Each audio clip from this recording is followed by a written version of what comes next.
If you were raised in a world where like, let's get this done, A, B, and C, some people might be stuck at A for a long time, and that's okay. They might skip C and then go back to B, and that's okay. But expecting us and others, we're only going to feel more disappointed. So I try to bring that into my sessions. I'm like, okay, you know what? We have to allow them to focus on A for a while now. We don't want them to like skip all these phases. We want them to slow down. And it's okay to jump around. Yeah. But it's like the 5 stages of grief, right? Yeah. It's not like A, B, and C, and D. Like you might be accepting of the situation. However, in 2-3 months, you're going to go back to that anger stage. You're going to go back to that depressed stage. I'm so excited to introduce you to Dr. Adila Cosgrove, a founder of Anwari Counseling Services in Lehigh Valley. In fact, her counseling services was named the best in Lehigh Valley this year, 2026. Are you ready to meet Dr. Adila?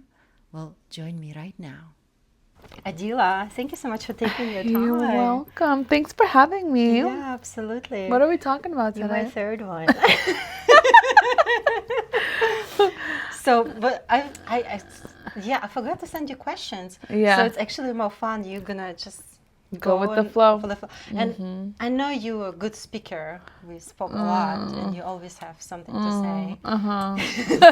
No, I'm not, but okay, thank you. Yeah, I trust in you. Thank you. Yeah. So one of the first one is, what brought you into this field?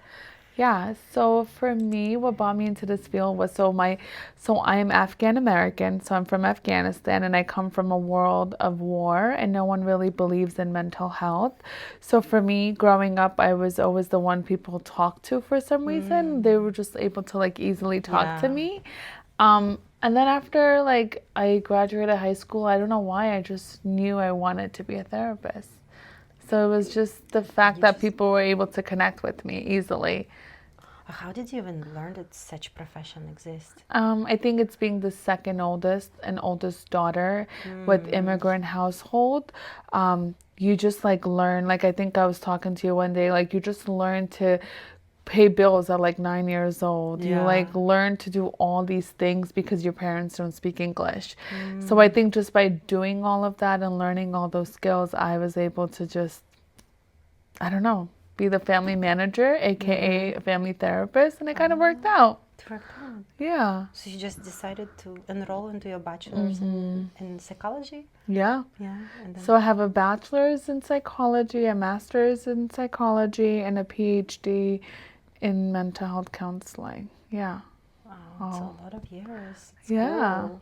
Yeah. So you've been doing this job now, you've been 10 years. 10 years. Yeah. Wow. So what's the biggest thing you learn about humanity? Humans. Yeah. I mean, I think as humans, we all want to learn. We all want to connect. I think connection is so important.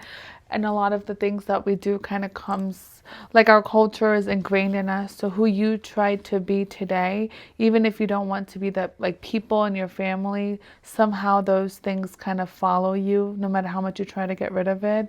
So I feel like even that connection and learning to be yourself while trying to work with different parts of you, like the culture part, the family, like all of these different things, trying to work with all that, I think is so important.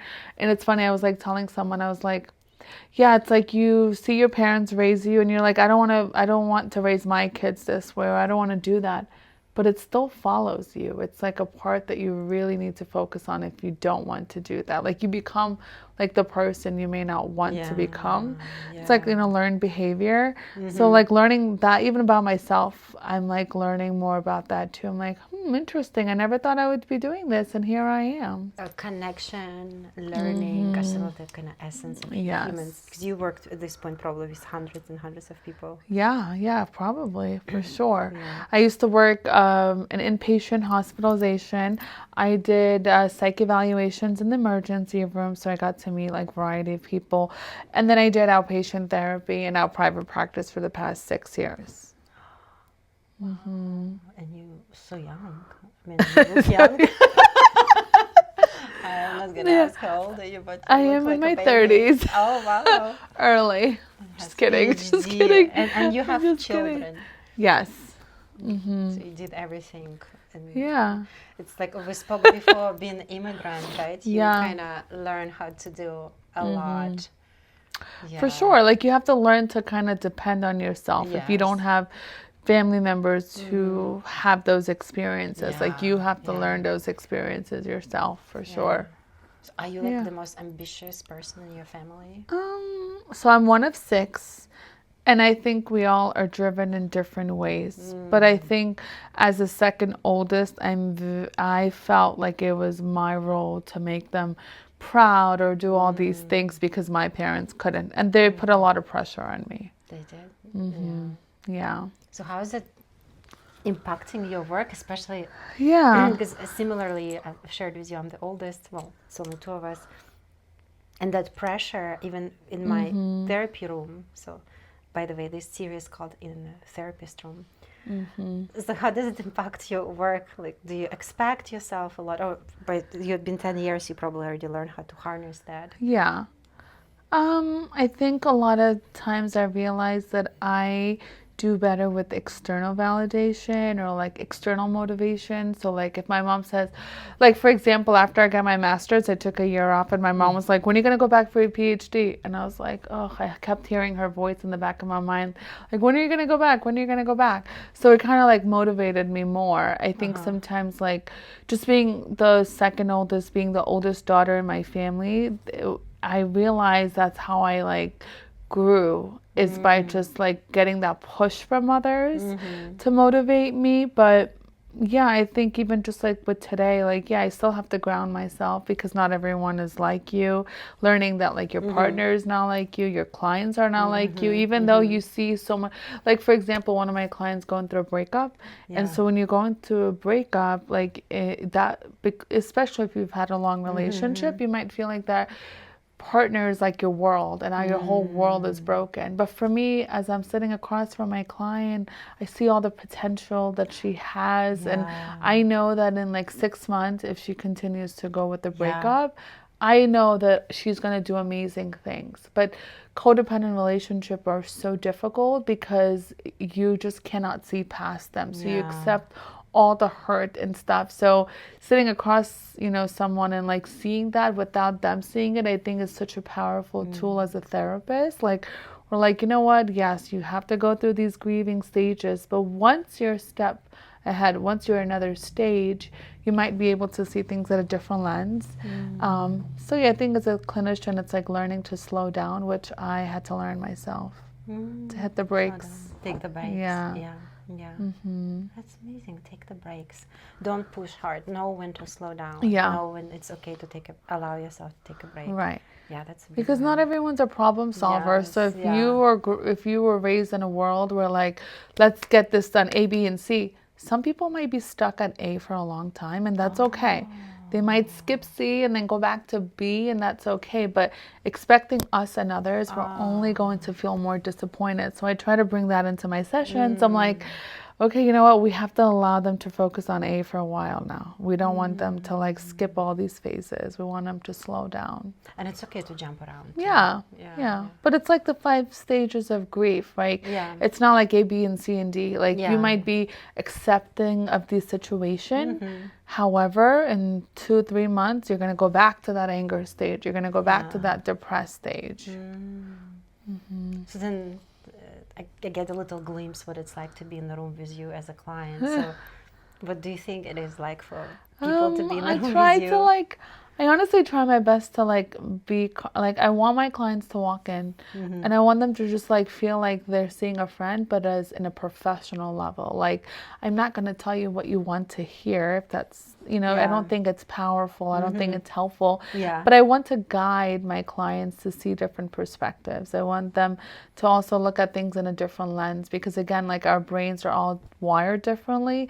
And if they don't have that support system outside of this room, I want them to also be able to challenge themselves. So I try to do a lot of cognitive behavioral therapy, reminding them like, okay, imagine being in a court and the judge tells you like, so-and-so, what evidence do you have? If you don't have any evidence, that means it's not real. Like, as humans, we have about 60,000 thoughts a day.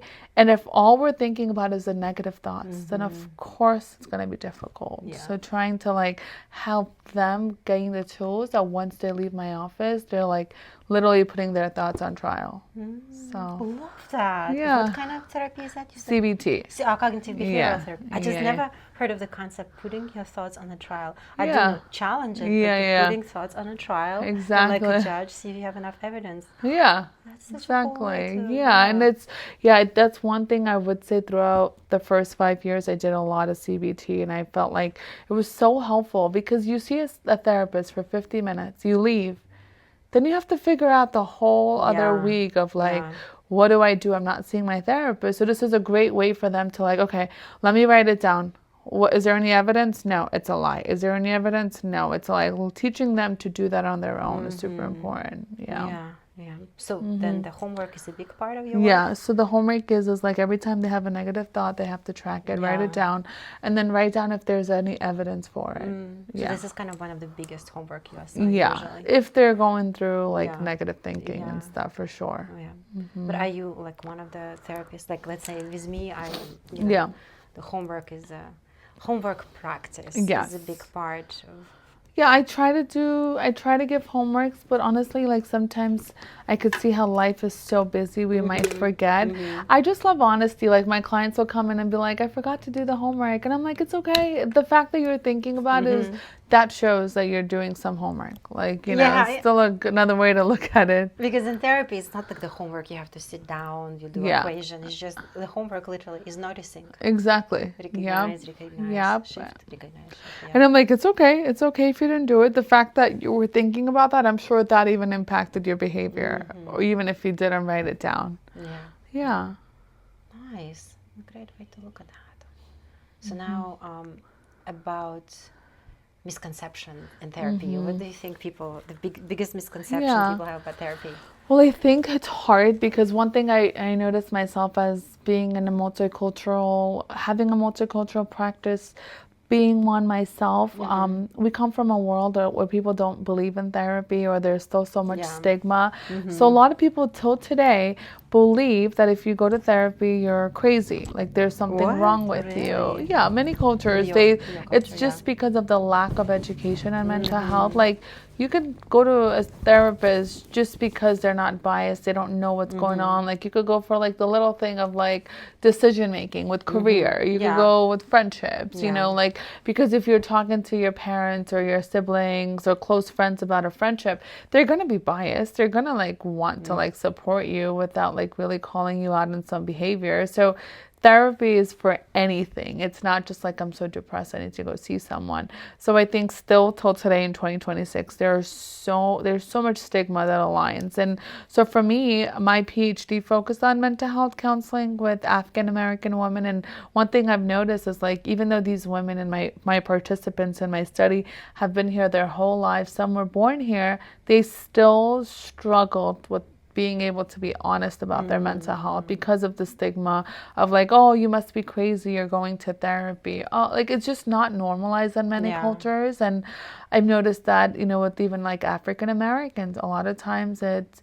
not really knowing what it's like, hard time to trust the system, hard time to trust people. So whoever that comes into my room, I put this idea away of maybe they've been to therapy. I just like to kind of talk to them about the process of therapy. You don't want to make assumptions that oh, they know what this is. No, they don't know. Even if they do, every experience is different. So I try to good points. You always bring your angle. Yep. So I'm always this is what each session is going to look like. This is what you to expect, what not. And therapy is also not a month and two and you're good. It's it's nice to kind of have a professional person following you in your journey. And of course, once you get the tools, you might not need them every week. But even if it's every quarter or once a month, just to kind of check in, I think it's great. Yeah. Somebody to keep you accountable, help you to see objectively. Because family is hard. Friends too, they can. Right. So in they want to support you. Yeah. So it's And they love to give advice. Yeah. Instead of listening. So it's hard for sure. Yeah. Awesome. So then for you, what's the biggest lesson for you? What have you learned the most from your clients? Because I don't know how, but for you, but for me, my clients are one of my biggest teachers. I learned so much from them. Sure. What about you? Yeah, I think I was telling some people, like some of my therapists at my office, like imposter syndrome is going to follow you. It might not impact you as much, but it's always going to walk alongside you because we're going to be working with different clients for the rest of our lives, and not everyone's issues are similar, problems or whatever.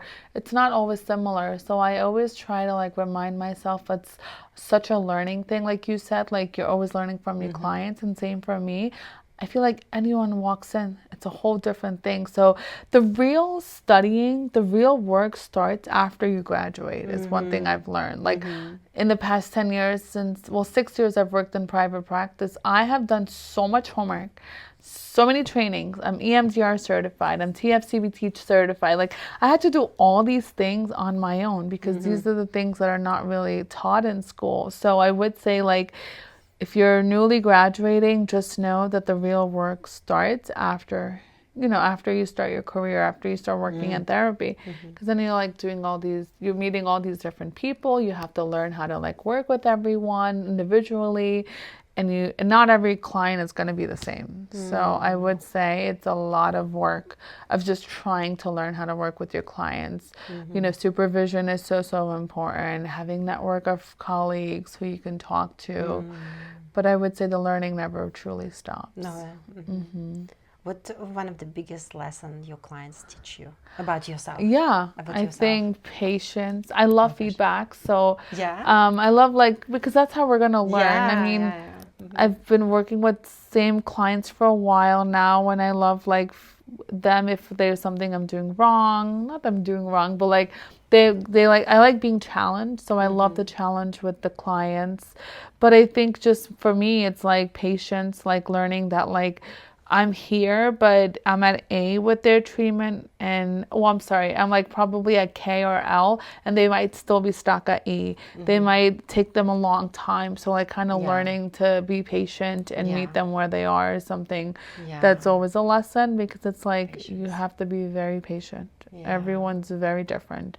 And also, if people have been through a lot of trauma, you're learning to rewire their brain. And so they're learning to do that. And in some ways, it's like being a kid again, like really learning a lot. And since you have children, you kind of know how to deal with kids. Oh, for sure. But I mean, every kid is so different. Like even I have two boys, and they're both very different. So it's definitely a lot of learning. So patience to learn, to notice patterns, and for sure. Have you ever lost it? No, I don't think so. But I've definitely. Prior to working in private practice, I worked in community mental health, and I will say I didn't lose it, but I've had some challenging clients. I had to learn a lot, and the beauty about private practice is people are very committed usually to therapy. They like to go to therapy. I felt like in community mental health, a lot of them was like driven by medication or like funding and stuff. So I didn't think they were really as motivated. But I've had a lot of difficult patient clients that I've had to like do a lot of homework with, but I've always had great supervisors who like guided me, which I think is so important. And I tried my best to be that for my staff here.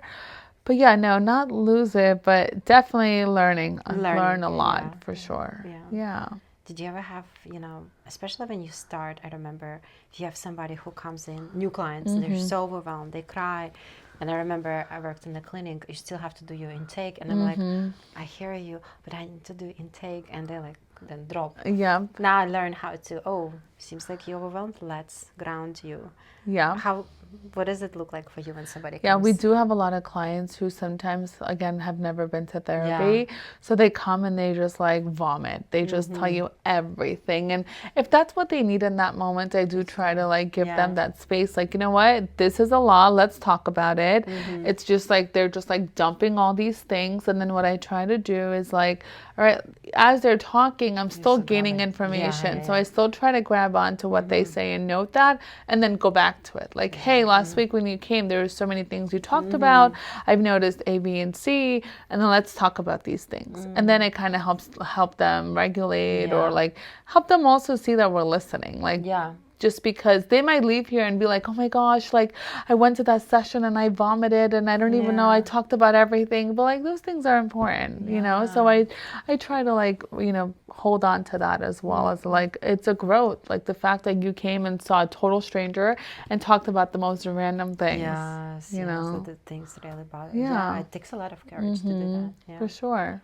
So how then you hold that space for people and then yet holding space for yourself? Like who are you outside of your outside of your practice? Outside of work, I'm a wife, I'm a mom, I'm a friend. I love to hang out with my friends and like do things.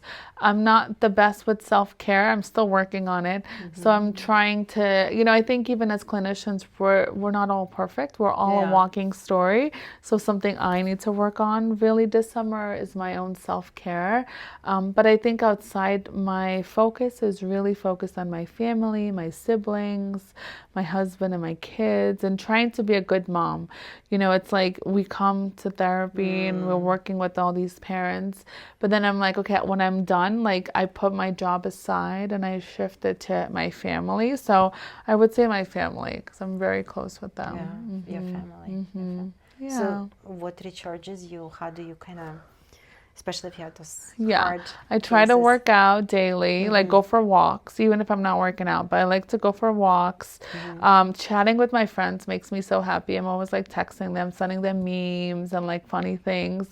I'm a part of a book club, so I listen to the audiobook, so that kind of helps me also learn a lot while I'm listening, because I try to listen to books that are like psych related and also like by people's real experiences, so I learn a lot from that. But I think the learning just never stops. It's always something that you learn. Does it recharge you? It does, because I feel good. I'm like, oh, that's so important. That's so helpful.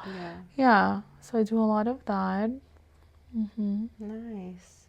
So why are you saying you're not so good with self-care? What is good self-care for you? I just think I need to be committed. Like I do it, but I wish, just like how I schedule my clients every week, I wish that I could just like find an hour like every other week of like go get a massage, find an hour of like go get a facial or like nails. And that's my 2026 goals. The year is not done yet, so I still have time to hold myself accountable. But I think it's just that I just don't find time. It's hard. So I'm trying to work on that for sure. I hear you. Even like this gym, I was so good this beginning of the year. And then we went to this Boston trip and I still can't come back. Well, I started Pilates now. Oh, good. Do you like it? Oh my God, today event was no joke.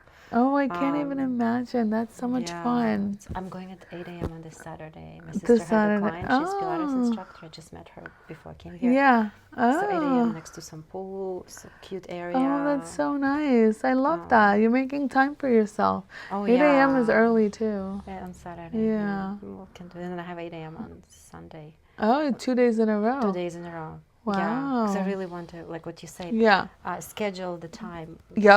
So then what do you do when, let's say, a client come in and they're like, you know, I have a hard time to schedule time for myself.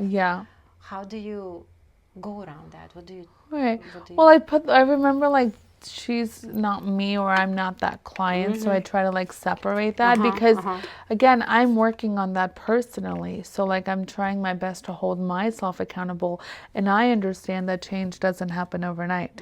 So like sometimes it's even a motivator. I leave the session, I'm like, hey, you know what, I really am trying to support them. I got to take back some of those, you know, skills that I taught them or some of the things I said to them. But with my clients, I try to remember, like, you cannot expect you into them. Maybe I'm not the best with my self-care, but that doesn't mean that they're not. They're also coming to therapy to be held accountable. So I try to like encourage them. Maybe I need to talk to my own therapist about holding me accountable. Do you have a therapist? Not right now, but I am looking. Yeah, me too. Yeah. What do you think about, like, as a therapist, finding a therapist? Yeah, I think therapy could be a beautiful thing. Yes, for therapists. But therapy is like medication. So what I mean, absolutely. So what I mean by that is like, you know, if one medication is not good for you, like you got to try something else out. And that's what I tell my clients. I'm like, just so you know, like therapy is not about you. I mean, you as a clinician. It's about the client. So like if we're not a good fit, that's okay. We're not a good fit for everyone. I mean, and not everyone's a good fit for us. And don't feel bad if you have to like find a new therapist too. Absolutely. If you feel like it doesn't work, you have to try. Yeah, exactly. But do you think every therapist needs a therapist? I think so. Or some type of healer. Every healer needs a healer. I think we all need someone just to connect with, just to touch base with, just to check in with. Not our husbands either. No, because they're biased. Because they're biased. They know us. They're going to tell us what we want to hear. So for sure. Yeah. It's been a journey to find one. Yeah. I want somebody like me. I just don't know where to find them.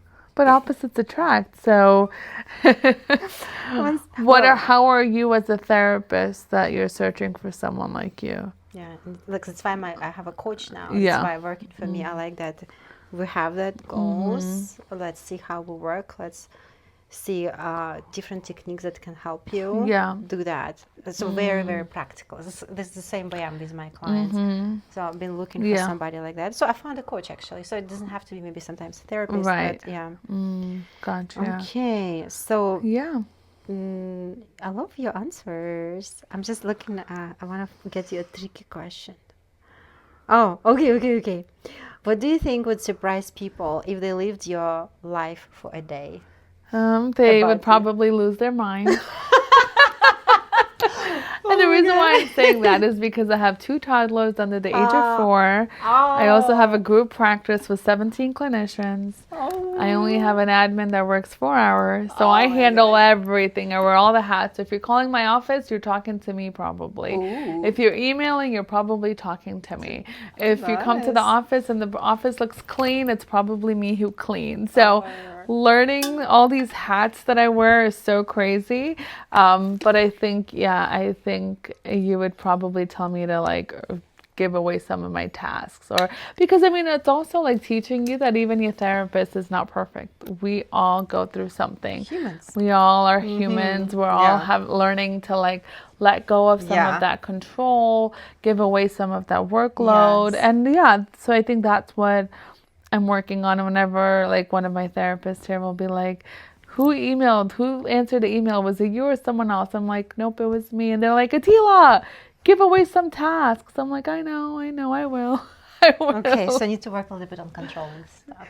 No, it's not about controlling stuff. I think it's about asking for help sometimes. You know what I mean? Said it. Oh, especially being eldest, a daughter. Exactly. You handle everything. Forget. You handle everything, and it's like, oh. Yeah, you're like, I'll just take care of it. It will be fast. It will be done. And But no, for sure. I hear you. That's exactly it. Yeah.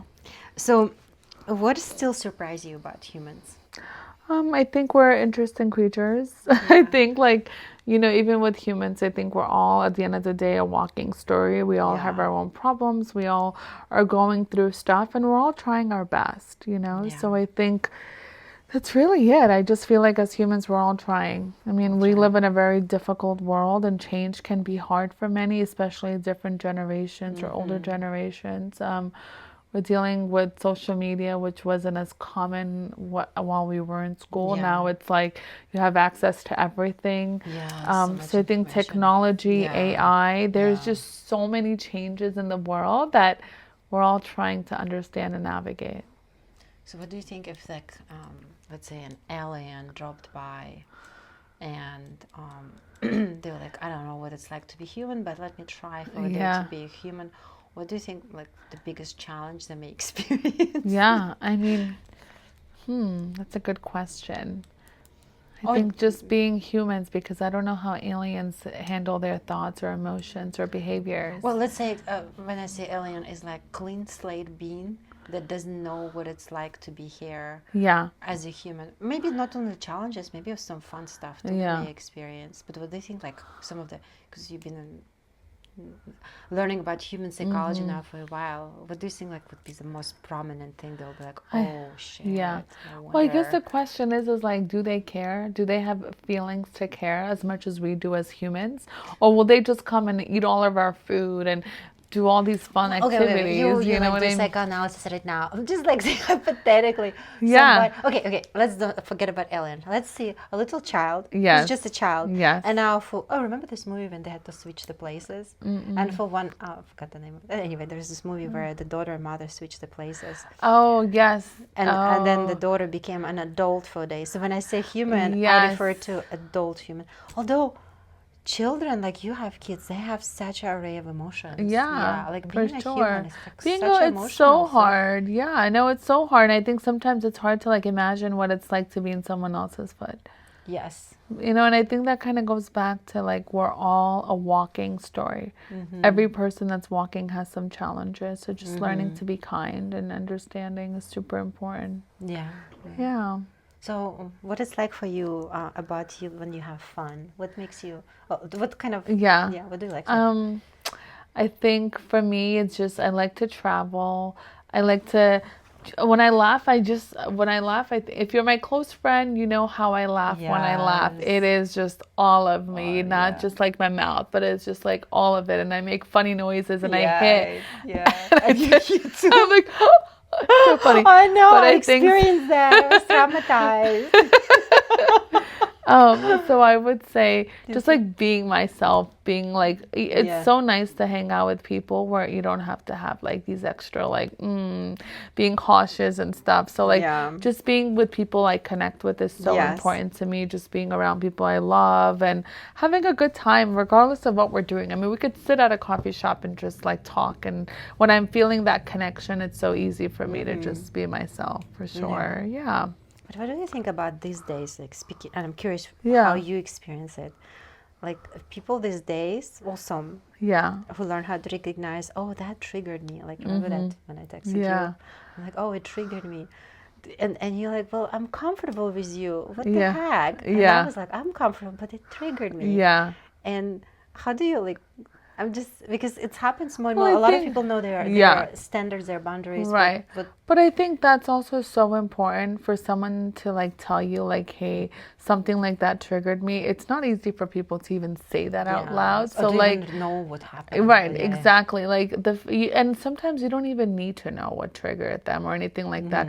If someone says to you, hey, that triggered me, as a friend, you have to be respectful enough to like respect that boundary and be like, wow, that it takes a lot to even find those words to say it out loud or even to like recognize it. So I think like we as humans have to be really like accepting of like, hey, everyone deals with stuff differently. And like you just have to really support your friends, and when they're ready to tell you, but don't be like, oh my gosh, I'm so sorry, this or that. Like, hey, you know what? You're right.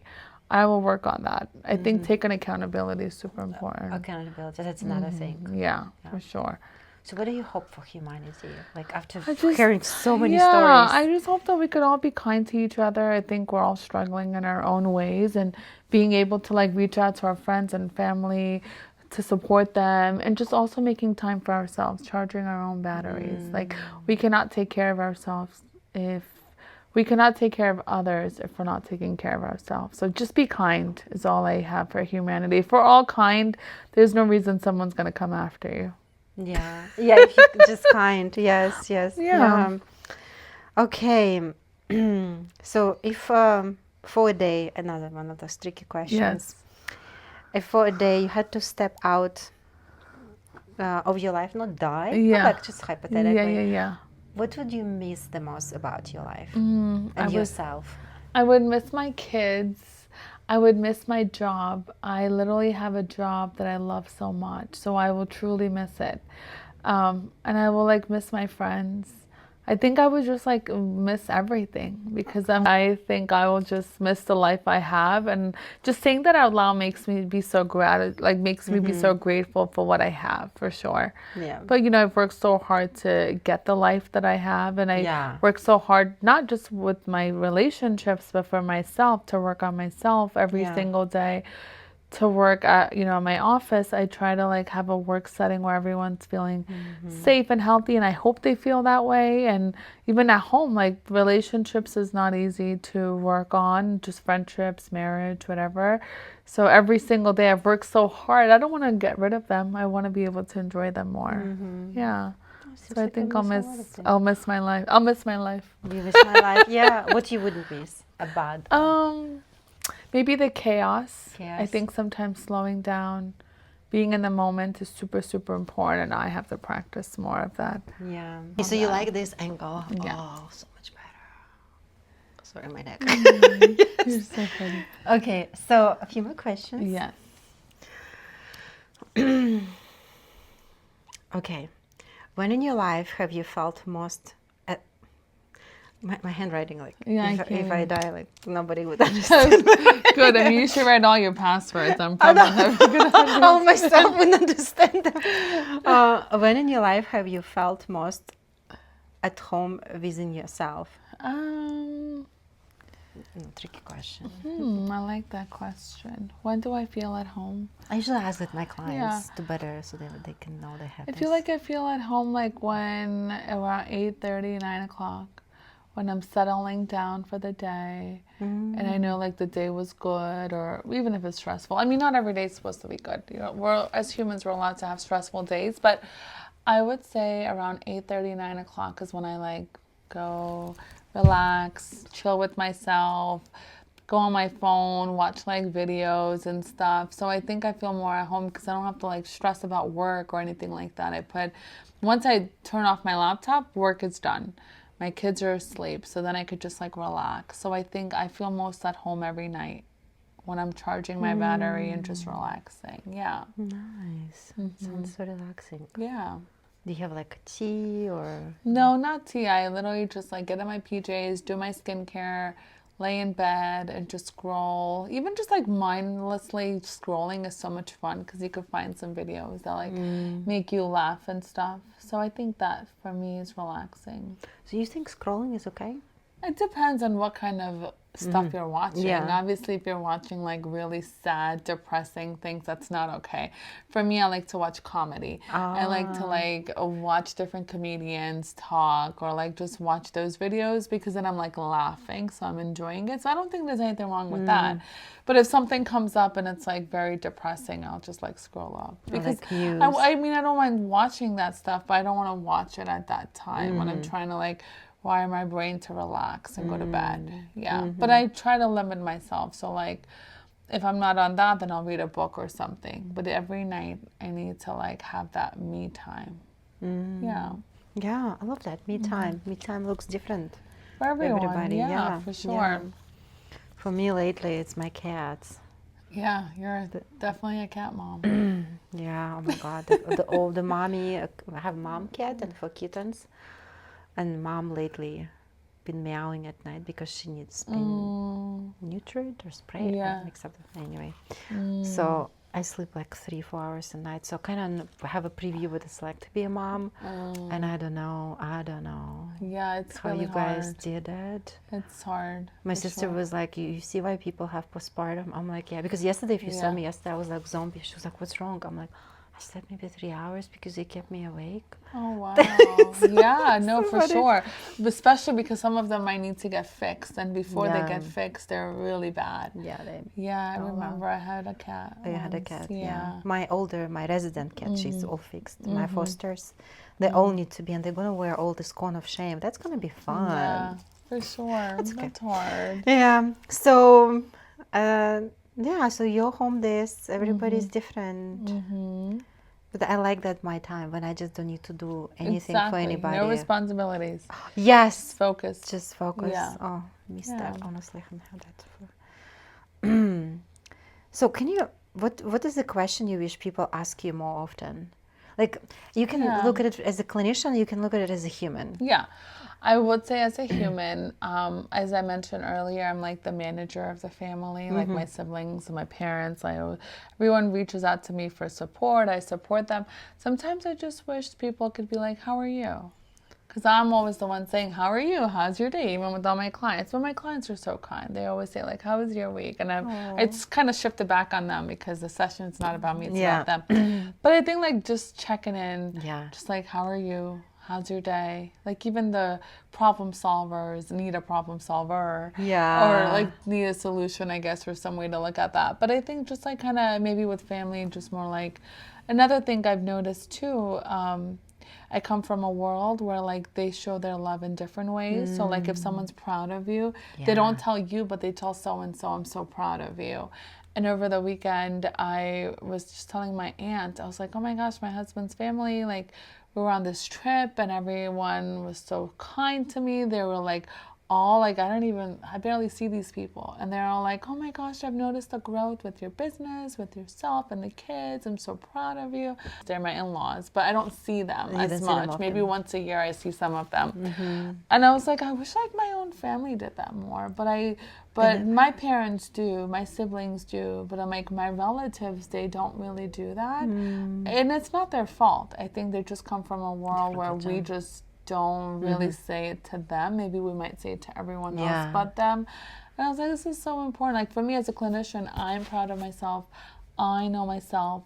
But I'm like, imagine like how clients feel others. Like, when you don't have that, you know, external validation, you might seek it elsewhere. So for me, I've done a lot of work on myself where like, it doesn't matter. Like, I'm proud of myself. My family is proud of me. That's what makes my heart happy. But I'm like, there's people that might not have that. They might not have a spouse or siblings or parents who are, and I just want them to be proud of themselves. So I thought that was like really interesting for me over the weekend. So I'll ask you more often, how are you feeling? Yulia's gonna text me randomly, how are you? How are you? How are you? How are you? And you're like, okay, leave me alone, I'm okay. If people could feel one feeling that you have felt, what would be that feeling? A feeling that I felt? Yes, like some of the strong feeling that you really, really experienced because of some type of experience in your life.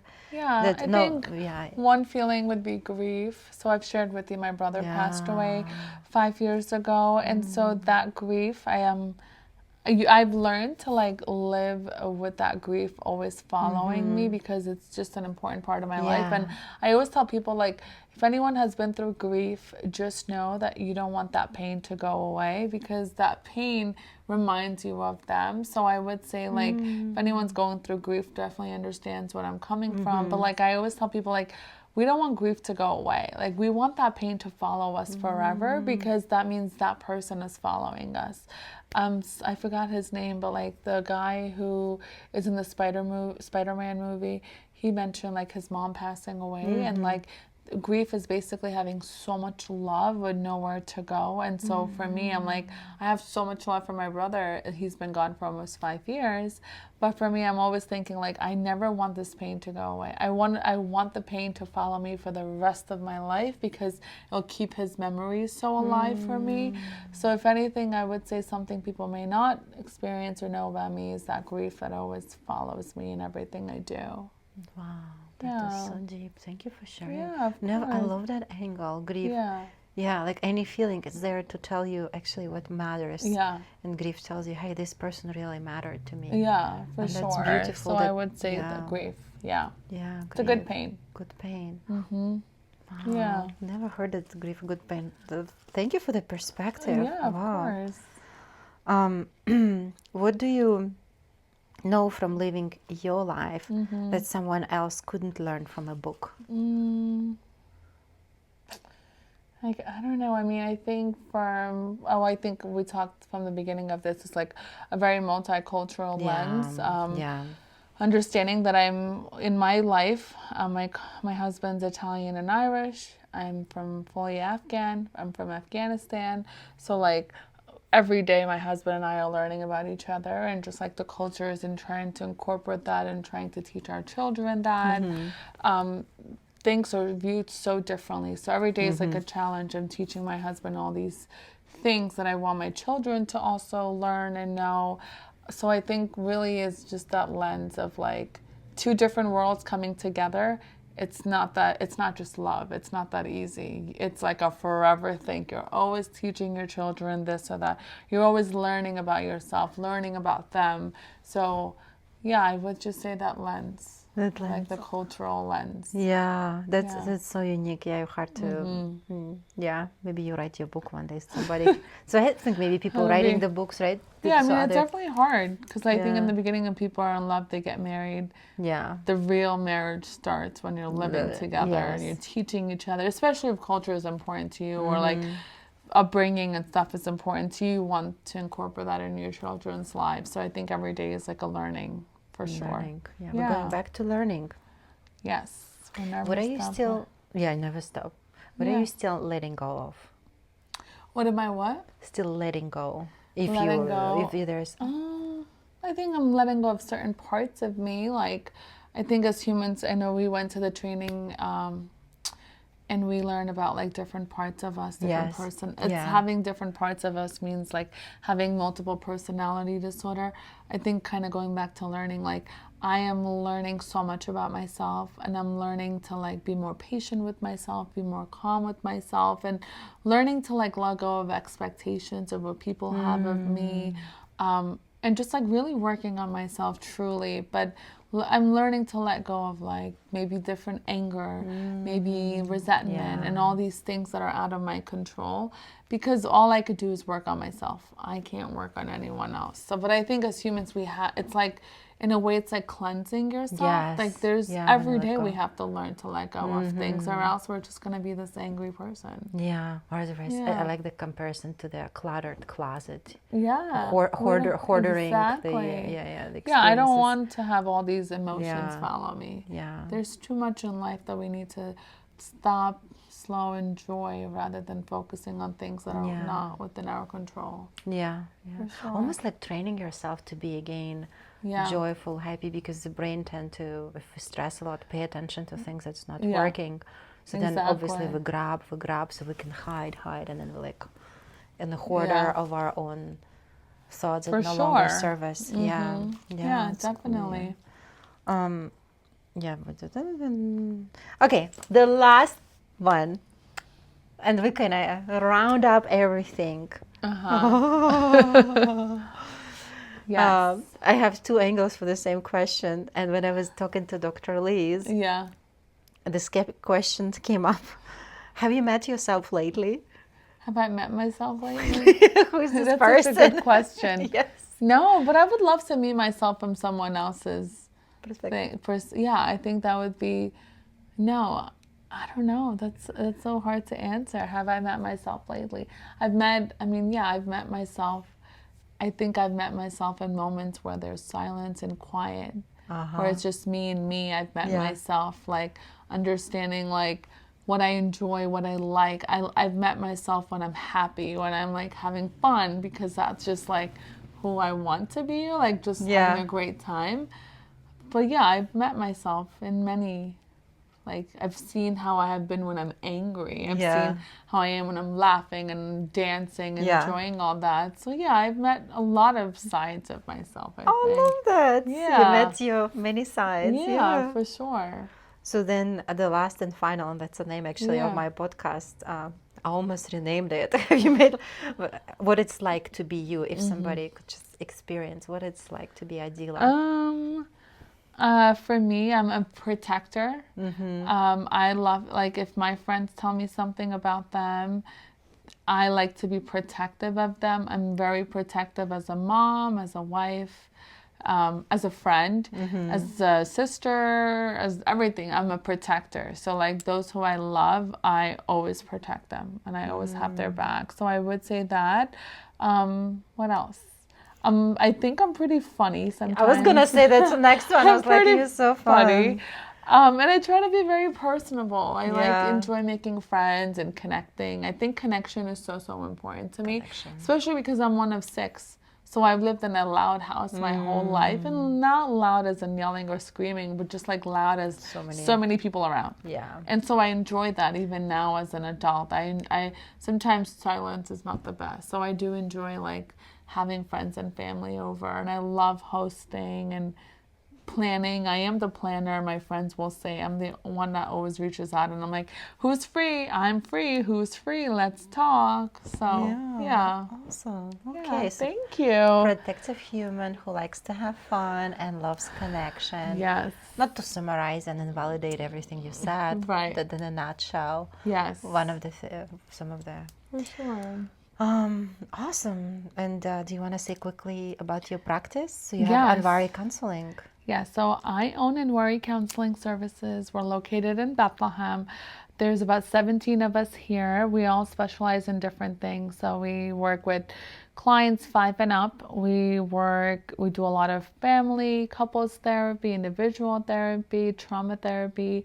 We have 4 EMDR trained therapists, a play therapist. So we have just amazing clinicians, and I'm not saying it because they all work here, but truly, I'm truly blessed. I do have wonderful colleagues who I get to call my friends as well, and we take all primary commercial insurances, and if you reach out, you'll be talking to me because I handle most of the emails. But yeah, awesome. thank you. Yeah, Thank you, absolutely. Yulia, for your time. Thank you for taking your time.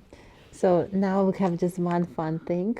If you can choose one object in your room. What a wonderful interview with Dr. Adila. Well, my friend Adila as well, who's just so awesome and fun and so warm. I love her energy. I'm really curious what stood out for you in this interview. For me, actually, a lot of things, a lot of ideas. The idea of finding your own way to care for yourself. Idea of really appreciating what's happening right now and noticing in your life, family, friends, spending quality time with people you really care for. Also, I love the feeling that Adila shared that matters to her, the grief and the way she perceives it in her work and in her personal life. Really connected the idea of pain and how pain is not always have to be something so scary and to avoid, but it could be something that have meaning, deep meaning, and memory of someone or something, maybe for some people, that really matters, that it's okay to have it there and embrace it in your own way. So thank you again for joining me. Thank you again for being here. I hope really that this interview was helpful, and this whole series has been helpful to get to know your own potential therapist, or just generally understand who is beyond the person that helps you. So I wish you all the best, and I'll see you again soon. So what's something so special in your office? Well, I love things. So one thing about my office that I do love is I'm a minimalist. I don't like too many things around. But I will say something that's so special and I'm so passionate about and grateful for my diplomas. Oh, and look at the frames. They're so fancy. You. Oops. Okay. So I would say, yeah, I've worked so hard for them. And they're part of my journey because I've had different experiences in different times while I was, getting my bachelor's, master's, PhD. So I would say that for sure. Fantastic. Thank you. And I just want to show, I love that design in your room. It's so cool. Thank you. Yeah. What happened to your nails? Nothing. I just took them off because I was over it. I need a breather. And then on Saturday, I'll do it again. I need to go to my sister, honey. I know, but I just don't. You know what's funny? I don't find getting my nails done therapeutic. I hate sitting there for like an hour for someone to do my She has little stand for her clients' cell phones, so they can do their... But even with the cell phone, I just don't think, for me, I just don't know why. Like my feet I could do because they massage my back. Yeah. But my hands, I don't know why, I just don't. But just to get them healthy, don't even do the... Okay, it's not about that. Sorry, right? What are we doing here? It's how organized Adila is. She got the books. I have these and she already put her name on them. So you can never resolve. Literally all of these books are trauma books, which is so funny. Are you going, oh, Matryoshka! This is Russian doll. Yeah, those things right